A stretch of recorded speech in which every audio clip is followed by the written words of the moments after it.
In this video, I'm going to show you guys my March and April tier list for the Rogue meta decks in the game. Rogue is an extremely exciting place right now. We've got meta decks that kind of, hold a candle to the fire decks, but they do lack in some ways. And so I thought these were the 30 most consistent, the ones you're likely to see. And honestly, the highest skill ceiling decks here. We've got decks like Yubel, Ghoti, INF Noble. I've picked 30 that I think are well represented. So let's not waste any time, let's get straight into it. Make sure to like, comment, and subscribe for more videos like this one. And let's get into the Rogue tier list for 2024. We've got this interesting description of what the tier lists are. We've got S tier, which, is extremely close to being a meta deck. C and B are honestly very blurry. I feel like you could have in either one. And then you've got things like A tier, which are just solid, consistent, have put out results in the past. And so they belong in that spot. So let's get into it. I do think Chimera is going to go in the S tier.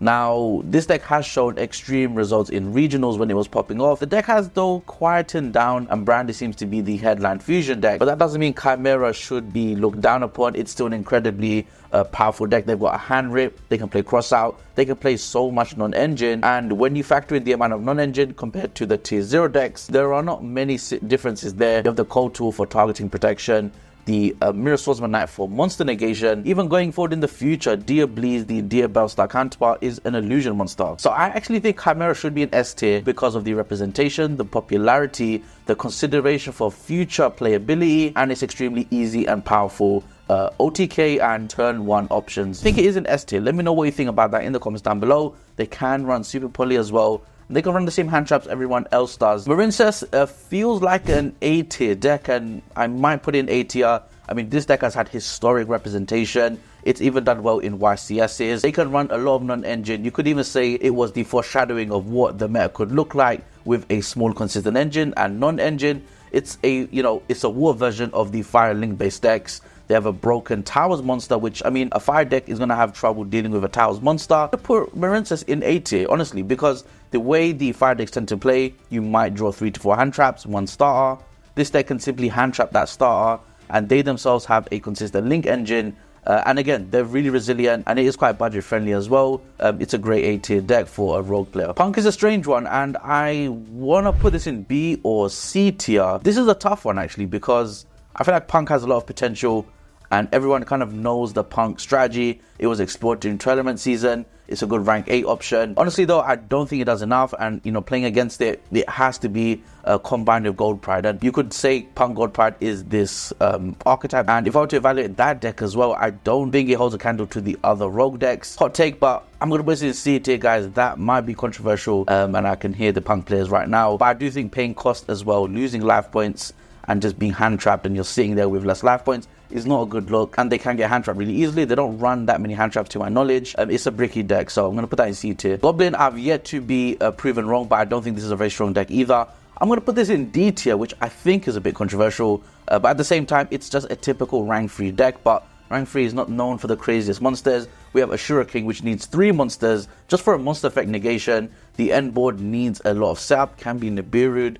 They can run on engine, but they also need their engine. Certain Goblin monsters need certain Goblin monsters in the grave or field to recursion and play off each other. Ashen, I would love to put Ashen higher, but this is another D tier deck. Until we get the second wave of support, it's not going to do much, but I think it's an incredible and very fun rogue strategy. When we're in a meta with field spells, I think this and the Evados monster are going to take over by obviously interacting. It becomes a hand trap for field spells, which you love to see. Goate is incredibly strong, and when I compare Goate with the other rogue decks, I have to put this in S tier, guys. I've played against it. It's very powerful. The 2 new cards from Phantom Nightmare make this deck really consistent.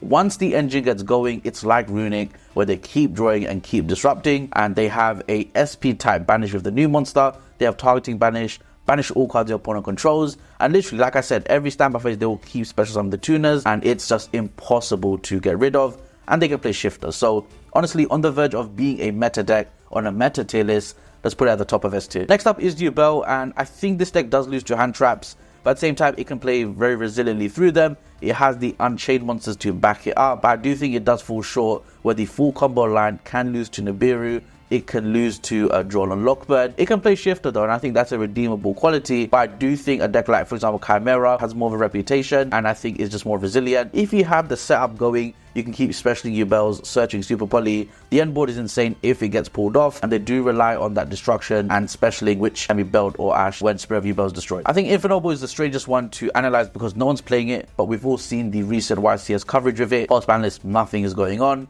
But also, if you're an INF Noble player, you're obviously going to be playing Fire, so that's why this deck is not being seen. But something about the deck just makes me not want to put in S tier. It loses to Droll, it loses to Shifter, and of course the Isolde hit was really bad. It is still consistent, don't get me wrong, but it does rely on a few things where hand traps can disrupt them. They can't, consistently end on Apple before the INF Noble combo. Moving on to Vanquish Soul, I mean, this is a really easy one. Let's put this in S tier. It's consistent, it's solid, it's powerful. The people who play the deck are really good with the deck. Expect a lot of players to do well with it. It's the kind of deck you just have to respect. At the same time, it's very easy to know what they're doing and how to stop them. If you played against enough Vanquish Soul, you can tell where the lines are. This deck kind of dominated Master Duel as well, so it has more reputation from there too. I put Shark here as another meta deck. I mean, I've seen this bouncing around as a potential rogue deck. It can do well in regionals. The Floodgate is amazing. It's like the anti-fire deck. It's water, can turn all monsters on the field to the water type with Kraken. It has the Golden Match Floodgate with Super Poly. Again, turning everything into water, Kraken. The Viking deck has Destruction. Kraken doesn't mind being destroyed and will resolve in the damage step if it's dropped by battle. So it's a very hard card to get rid of, essentially. It's a very sticky card. I'm going to put this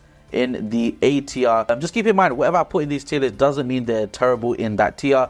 It just, counts for things like representation, how likely you'll see them, what it can be stopped by, how easily it can be stopped. Doesn't lose to Droll, Ash, Nibiru, and how good it is against the tier 0, tier 1 decks. So Navalon won so many European Championships, it won so many tournaments, but I don't think it's going to do anything in the format right now. Lose to Droll, Shifter, Nibiru, but Konkon is an amazing card. If it goes first, it's going to be hard for the opponent to deal with them. They can tribute as cost, it's really, really strong. With the hit to Lokai, with the hit to Healer going to 1, I believe Darius as well, correct me if I'm wrong. I'm going to put this in the B tier. I'd love to know your thoughts about that as well. Mechanico is a similar deck to INF Noble, but I'm going to put it in the B tier.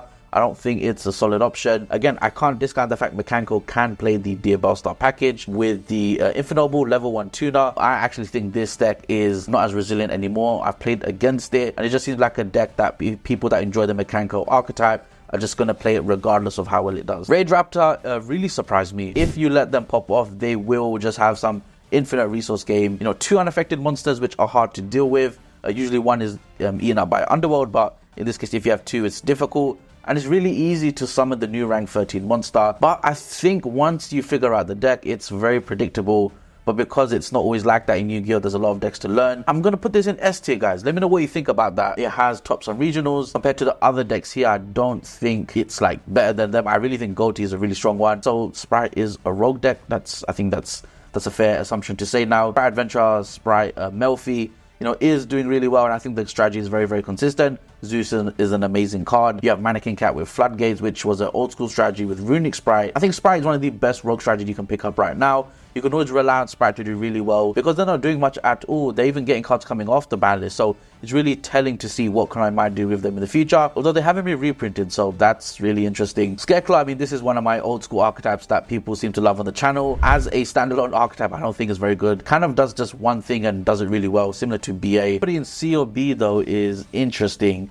I mean, Tryhard, actually, you know what? Tryhard can get eaten up by SP Little Knight, so it doesn't even hold a candle to the very easy and very generic Link monster that's running around the game right now. I think CT is fine. It still has the Thesis line. Vicious Astride is amazing. Volcanic is a strong one. You kind of want to pair this with Runic, but I wanted to still include this as a fire deck. We can't discount that. It can run the fire cards, the Bellstar, Poplar, the Ambler Whale, Raging Phoenix, FTK, OTK, whatever you want to call it. I'm actually going to put Volcanics in the B tier. I think it does its job really well with the burn play, but unfortunately, I don't think sometimes it's enough. Ultimately, the game is about, wiping the board and going for an OTK. Sometimes the burn is actually just irrelevant because of how games are won in modern Yu-Gi-Oh! Next up is Salammangra. I'm going to put this in B tier as well. I mean, when I compare these fire decks to the INF Noble deck, it's very hard to compare them and think that this one is better than INF Noble. When they get the new Cold Heat Soul monster, I'd love to know what they do next, but for now, they're going to go in B tier. Heroes is a very strong rogue deck. I'm going to put this in A tier.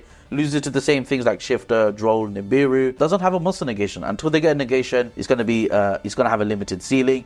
But they can play things like DP, which is very nice, Super Poly as well. Compared to the other decks as well, I feel comfortable putting it here. Players love the Jack Atlas character from 5Ds, but I do think it has a ceiling. And, because there's not many fire decks in the game, you do run this with Bestials. Bestials are not going to be as popular.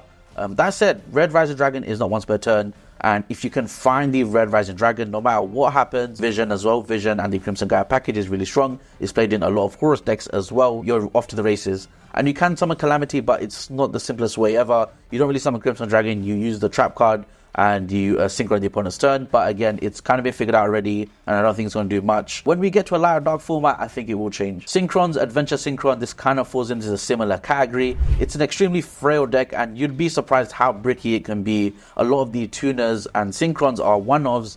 If you draw them, you're not going to do much. There's quite a few of them, and so you really need Junk Speeder to resolve.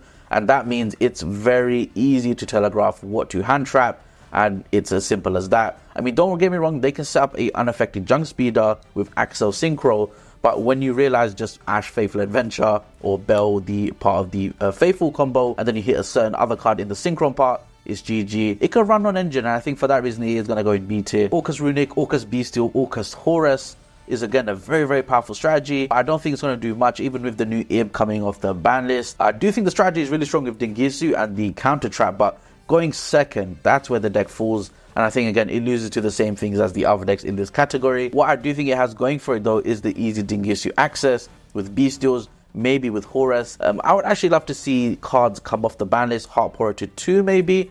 That'll be quite interesting. I think we can all agree Traptrix is a very powerful deck, and obviously, you know, was very trendy when it released as a structure deck. And players who play it now are just very good with the archetype. But I do think the deck does lose to 1 or 2 hand traps. When they go first, they're very strong. When they go second, there's not much they can do. I've seen the deck, it's very popular at regionals and things like that. But right now, with the other decks in the game, I think it is a little bit overshadowed. But I would still put it in A tier. I think it's very strong. Going second, going first, I mean, it doesn't have negates. That's another issue with it. I kind of want to put it in B tier. The more I think about it, you know what guys, I'm going to put it in B tier. Let me know if I'm wrong in the comments. But you know, when the rank fours do get on the field and you have that trap recursion, really hard to get rid of. Drytron feels like the glass ceiling example of combo decks, ritual decks, and decks that just search non-stop until they FTK you with like a Majesty's Fiend. But you can hit the Mew Beta and then they're scrambling for what to do. But when you know what to do against Drytron, which has been out for a long time, I think the deck is very predictable. I'm going to put it in the B tier.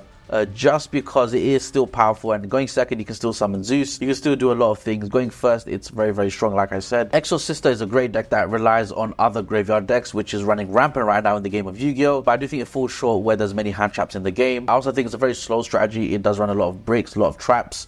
To my knowledge, doesn't run that many floodgates, can't run skill drain, so I think it will have a tough time going second. Going first, they're very predictable. Again, you can hurt certain cards or matchups or things in the deck. You can just imp Mechalis, you can Cosmic Cyclone the trap card, then it's going to stop their, you know, prolonged interaction during the rest of the duel, where they can banish cards, keep banishing cards as you play. I'm going to put them in the C tier for now. They feel like a deck that can match Flu and Kashtira, but obviously not. We haven't seen much representation. Next up is Dinosaur. So Dinosaur is very resilient. It's done well in some regionals. It can't run the Snake Eye package, but Miscellaneous is absolutely insane. And I feel like once you resolve Miscellaneous, you can't get Nibiru. You're free to set up. You can summon Appaloosa. The deck kind of has a good stuff end board going for it, which it always has done. It can run 2 Pankratops. It can search Dolgoran, which is a fire kaiju. The Xeno cards, them being in a build pack, means there's guaranteed more support. Yes, it can lose to Droll and Shifter, but I feel like it playing around Nibiru, Miscellaneous being a broken monster, does have some resiliency to the deck compared to the other decks in this category. So I'm going to put them in A tier for now. Next up is Draco Slayer. This is my deck. This is one of my favorite decks. This is my favorite Pendulum deck. I'm actually going to put this in the B tier. That might be biased. You're probably thinking it's D or C, but I mean, if you've seen my latest video for Draco Slayer, there is a lot of potential to this deck. It can play the Amblowell, Princess, Raging Phoenix, LTK line, looping Ignista like 8 times in the combo, which is what I did. And that card is not a once per turn. It can shuffle things into the deck. Very powerful card. Next up is Sword Soul, which I think is one of the baseline top rogue decks when you ever, you know, discuss them. Whether it's an S tier rogue deck is actually really interesting. The issue is in a, you know, fire format where it seems to be tier 0, there's so many hand traps running around, and Imper, Moe, sometimes they just have to pass. Ash, Ecclesia, they have to pass.